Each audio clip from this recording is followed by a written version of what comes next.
Caryn Ward Ross is an award-winning actress, producer, and writer. She is the founder of Main Character Energy University and the creator of the transformative Rewrite Your Life Story method, which empowers individuals to rescript limiting beliefs, seize control of their lives, and rewrite their own narratives.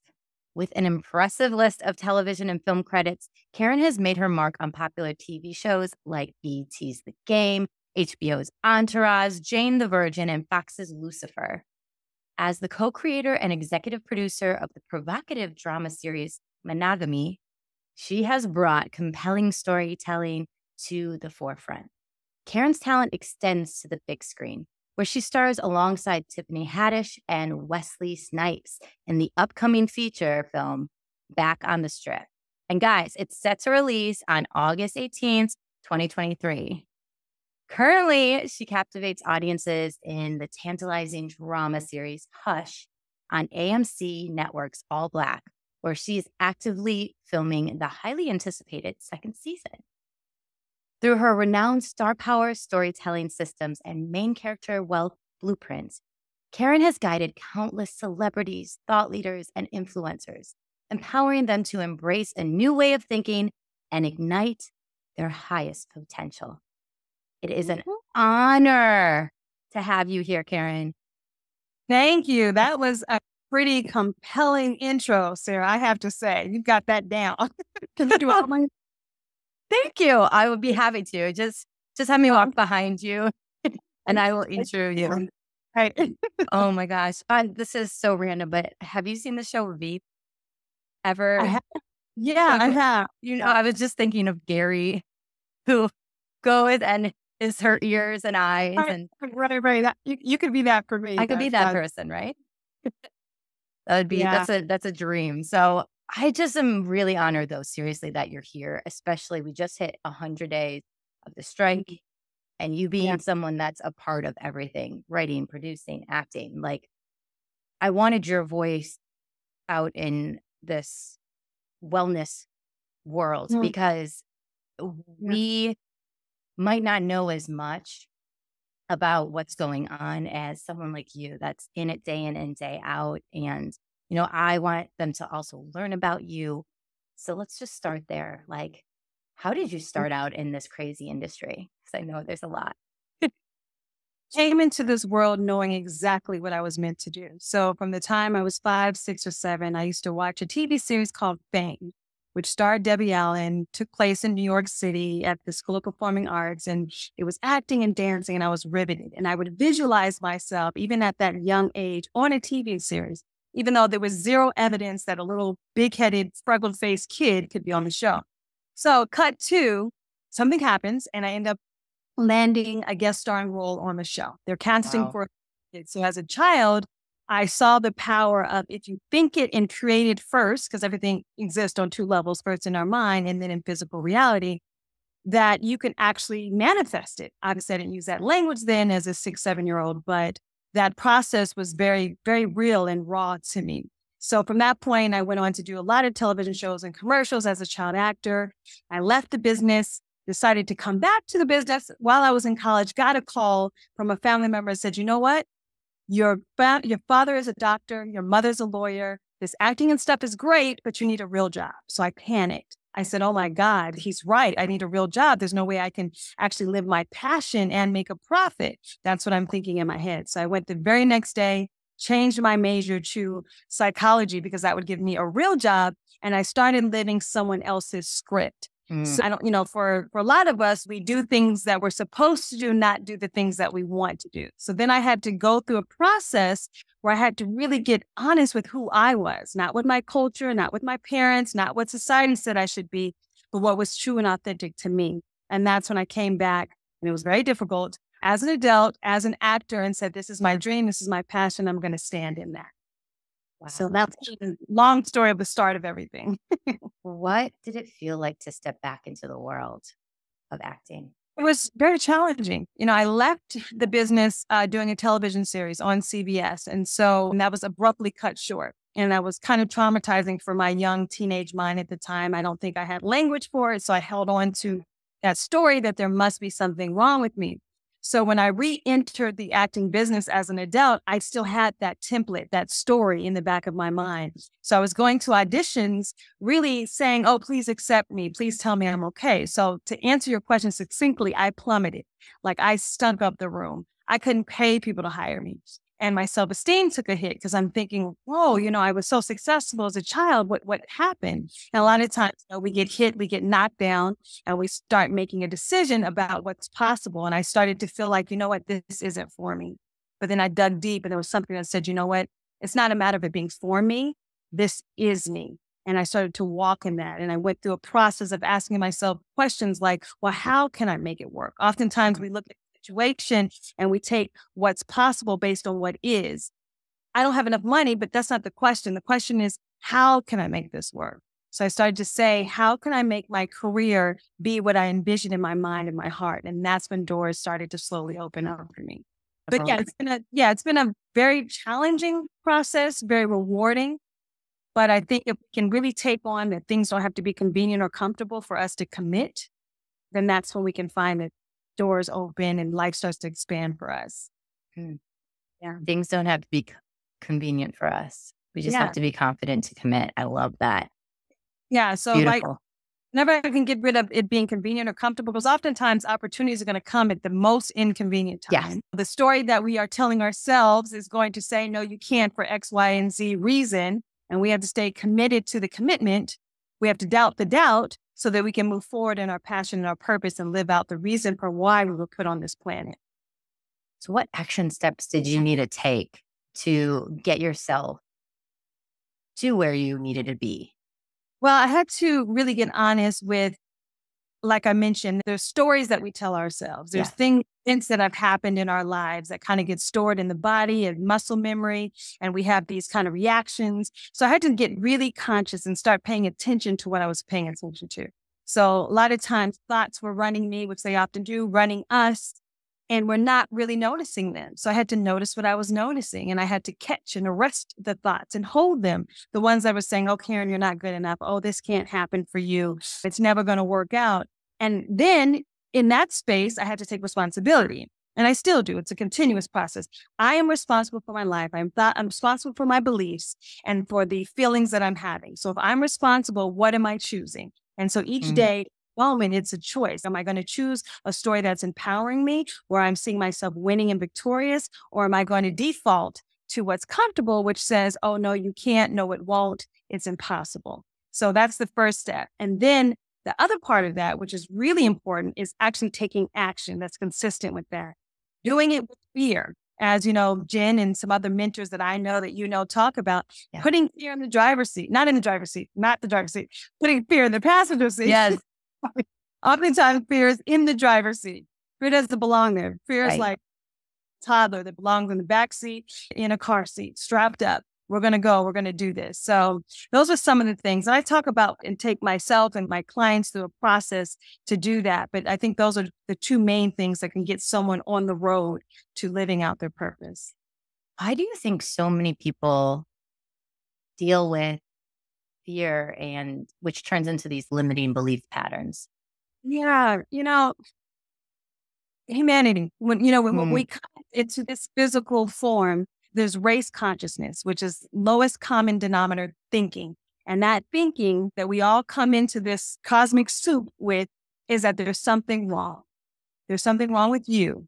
And that's okay, because the beauty of it is like exercising, doing reps in the gym. We get to constantly exercise that internal muscle that says that I am enough. I deserve to take up space. My voice in my dream matters, and I'm going to make it happen. So that all of us, when that inevitable day comes, when it says the end, the story is over, we have lived out our purpose for being here. So I think, it's just recognizing that it's not special. My doubt, my fear, a lot of times it feels so heavy. It feels like, oh, but you go through that, Mm-hmm. Beyonce. I mean, we go through it more or less. And the difference is learning how to manage that energy, learning how to manage what I call that main character energy, which Yeah. What for being on the planet. Yeah. could you say that again? What is main character energy? Main character energy is really about managing the authentic point and purpose, your soul signature for which you were created and put on this planet. Mm. That's it. It's managing it. It's negotiating it. And when you're in times of turbulence and distress, and when all is falling apart, it's time to review, revisit, and renegotiate who you declare yourself to be. A lot of us are in an identity crisis. We've identified with a part of ourselves that has fallen, that has failed, that has been hurt, which is very real. We have to honor that. I'm not at all for spiritual bypassing and pretending as if things don't exist, because they do. And life Mm-hmm. and be shitty, quite frankly. Yeah. So we're going to honor that. And we want to take that and just realize positive psychology by Shiraz Shamin talks about the 3 gifts of any situation. That is knowledge, power, and inspiration. So in every situation where it's most difficult, there is some knowledge that you can gain, some power that you can gain, and some inspiration. But it goes back to what type of questions are you asking yourself? Mm.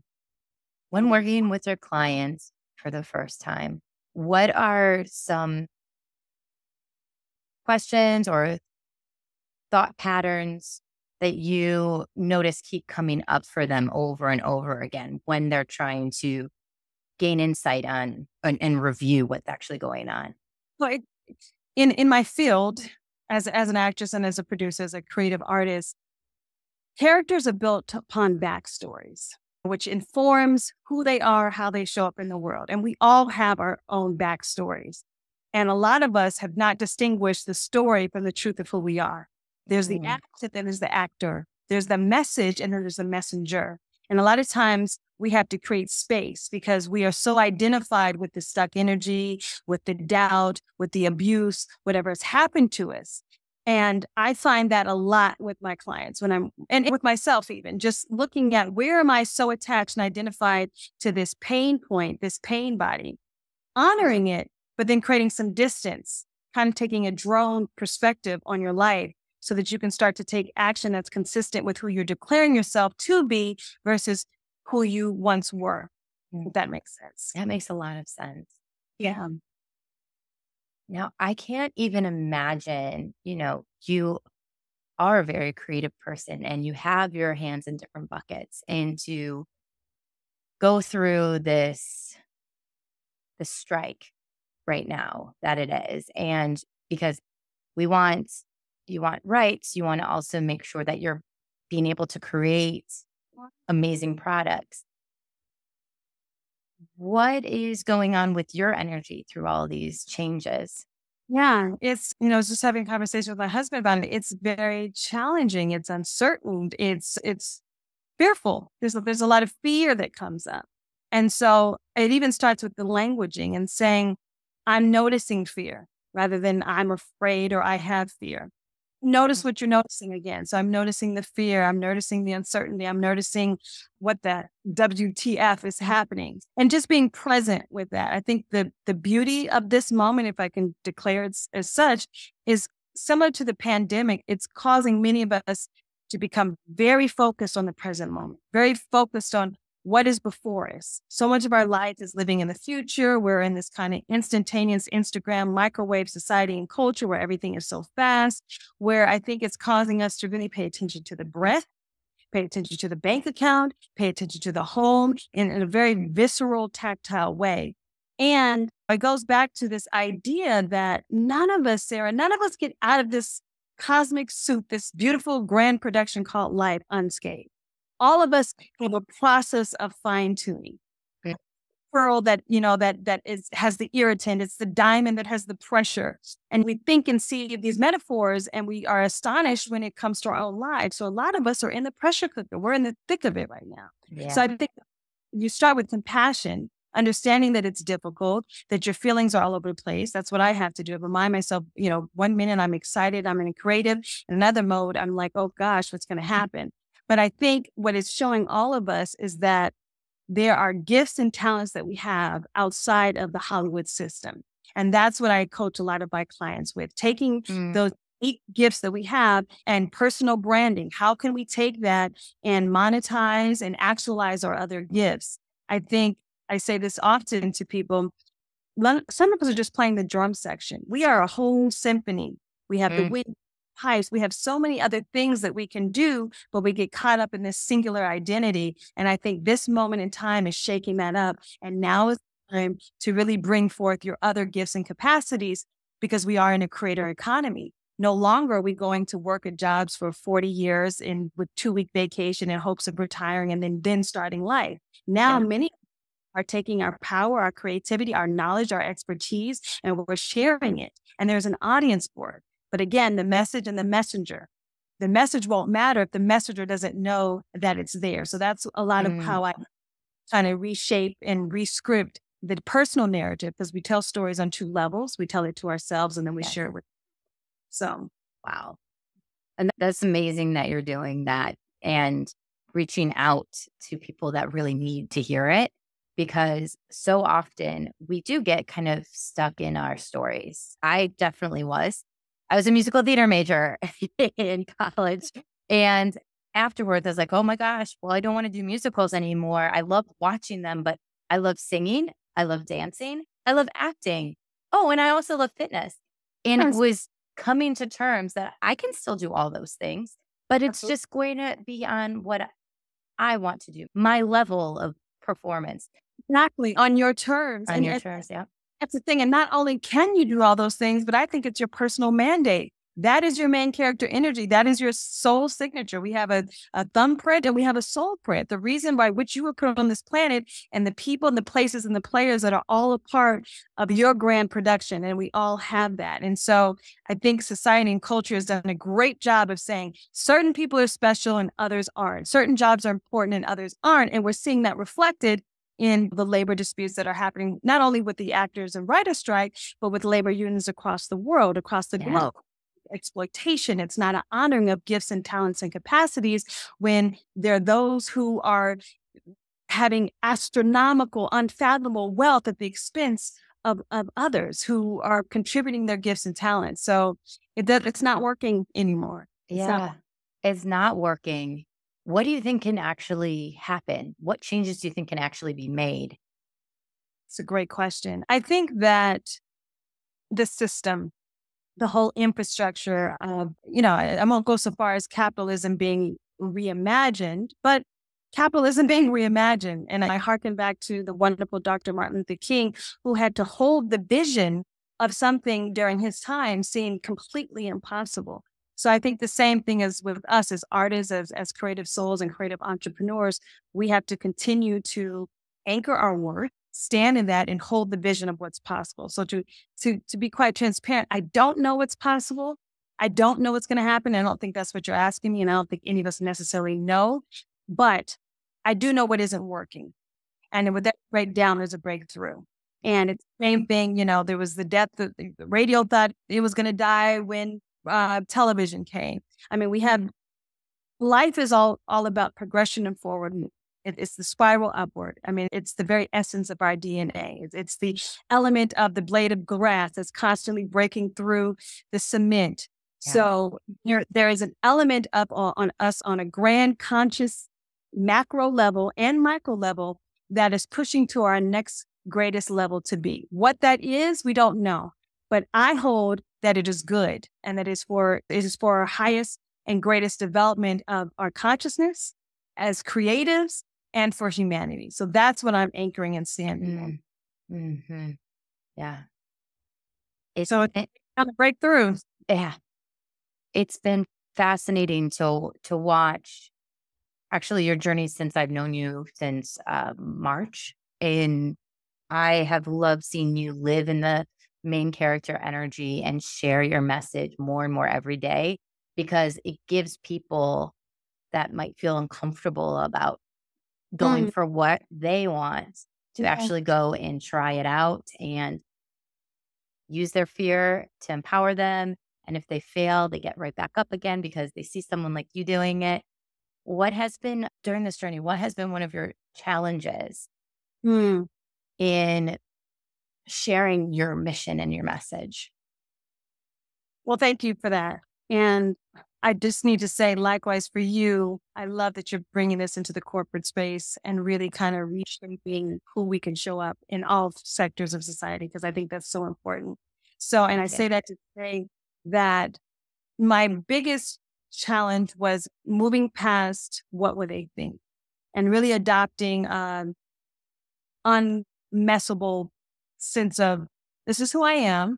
I'm showing up this way. You dig it if it's for you, and if you don't, you don't.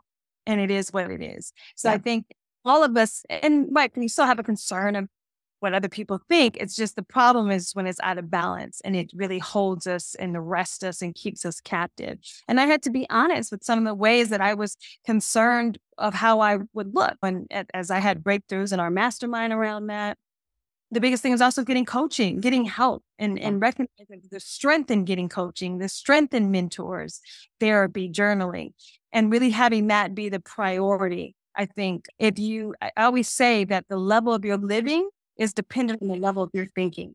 So if you're not upgrading your thinking, if you're not expanding your consciousness and pouring in new ideas, surrounding yourself with new people, new vision, then you're going to stay stagnant, and you will see that reflected. As you continue to explore, have you noticed new energy in your writing? Yes. Yeah, I have. But interestingly, not just in writing in terms of the television projects that I'm working on, or script projects, but in my personal writing. I'm a big advocate of scripting. I have a scripting process that I do with my team, meditations, and writing out life as you desire it to be. And I found that this time of internal excavation, exploration, kind of looking at what's going on with me, that it has affected my writing. And other actors and creators that I talk to have been more introspective right now and really planning and even renegotiating your relationship with money and impulses, unconscious ways that we spend.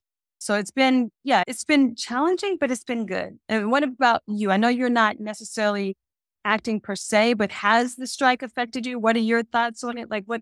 Well, I have so many friends that are a part of this. And so I've had conversations with them, and some of them have been very introspective and been like, what do I really want?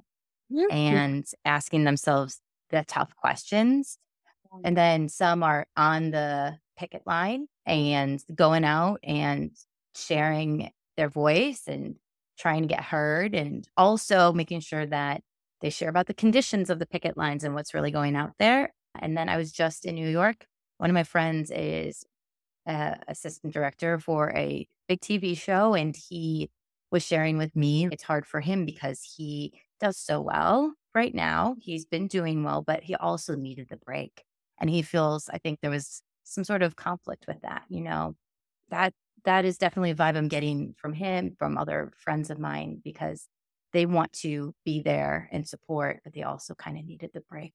Yeah. Yeah. Which, and all of it can be true. You Yeah. know, it's about embracing all of that. And, it reminds me, and I tell people often that it's almost that creatives are in their own personal pandemic. The rest of the world, that we are kind of in our own time out. And I felt that way when the pandemic happened. It was Yes. difficult, but in some ways, I kind of needed the break. And so again, it goes back to those three gifts: knowledge, power, and inspiration, and asking yourself, with what's happening, what good can be present? Because even in the most difficult, challenging circumstances, dare I say, at some point you can look within, deep within, and sometimes you can look really, really deep and find what is the gift of this moment. You're like, fundamentally believe that life is for us, that it is forward motion, it is progression. And although there is a breakdown, there basically will be a breakthrough unlike anything we have seen before, commensurate with this moment in time that we've never seen before. I mean, we've got, AI, the precipice of AI, and what that means for us as artists and creatives and writers, and not even just that industry, but all industries. Yeah. But I don't go into fear around it. I go into acknowledge it, and then just Yeah. being present and open and available to what gift is here and what is next for me to do. Mm. So, Yes. yeah. You mentioned something earlier too about pay and kind of noticing your spending and all of those habits. I was just thinking of some of my clients that are in corporate, Mm. And they're also having that renegotiation too. And I just think that it could be a unifier for all of us so that they can understand where you guys are coming from, where actors, writers, it's important for you guys to renegotiate because they're taking your brands, they're taking your face with AI. The one thing that is scary with that is they can take people's scripts, and that's something that isn't talked about as much, I've noticed. And I wanted to give you that platform to share, like, what have you personally seen already? You know, but there's a lot of things. People have reached out to me. Most don't realize that the majority of actors are working class actors that live paycheck to paycheck. I Yeah. certainly have been on both sides of that. I have been paycheck to paycheck, from paycheck to blank, and then paycheck, wonder what's going to happen, to, seasons of opulence and abundance and so forth. But many don't. And I think Michael Chiklis did a great job of explaining this, is that our business has created this culture that if you're on TV, that you're living this glamorous high life. And to admit anything other than that, that you're struggling or that you don't have enough, is to appear as failure. And a large part of our business is all about optics. So I think the business is shattering that and humanizing what we do. It's a job. It's a job. My job happens to be where there perhaps maybe lots of people who are watching what I do, but it's still a job nonetheless. And it's really making actors and creatives just like me and you, who may be, working at the post office or working in other capacities, and leveling the playing field, that we Yes. all have gifts. There's no more value if I am a teacher, although teachers I rank pretty high up there. I would, that's a whole nother conversation. Yeah. If we look at, Here levels of compensating people based on the value that they contribute to society. But just going back to your question in terms of the taking of information and talents and scripts and ideas, it's really challenging. And I'm really helping my clients pivot into your own personal branding. And how do you take that and give your information directly to your audience? Because there's a way to do that. There are many people who are making a living online. I have fortunately been able to support myself both in teaching people doing that and doing that myself with my main character energy platform, as you mentioned. Yeah. So I think it's about looking at your other gifts and talents. Maybe you're a makeup artist in TV film, but maybe you like baking. What if you did an online course that did the makeup of baking? I don't know. I'm just kind of throwing some stuff out there. That's beautiful. Hey, someone's going to take that, right? That's so good. Because I'm thinking like one of my clients, but again, it's helping people position that as a very strategic way to do that. And that's what main character wealth blueprint is all about, is about finding that gold that's in you, finding the pieces of the band that I talked about that you aren't playing, not just the drums, but you got the winds, you got the pipes, you got these other talents. How do you package and monetize that so that you become your own agency, your own standing in your own power, independent of what's happening outside in Hollywood and in the world? Yes. Yes. Yes. Yes, and yes. It's funny. I was just, like I said, I was visiting my friends, but I also recorded some music, 2 new songs. And doing so, it's funny because I have my wellness business and then I have this. And I noticed that it was challenging for me to find that balance of, well, what am I promoting this week? What am I going to do next week? Do I do it all in one week? How do these connect?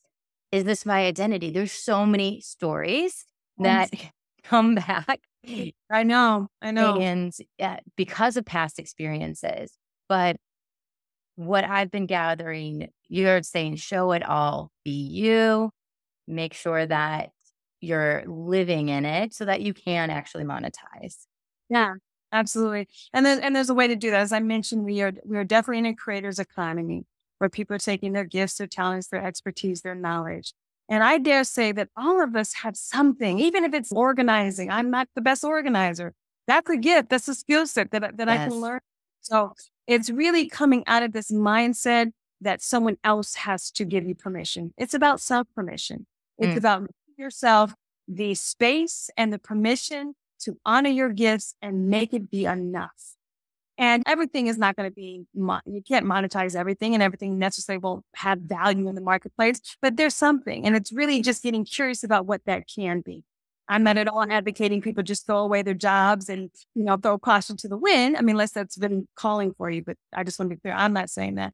But there's a way to be responsible and strategic so that you can take your particular gifts and talents, your music, like you said, your wellness, and find ways, creative, innovative ways to make money and to brand yourself.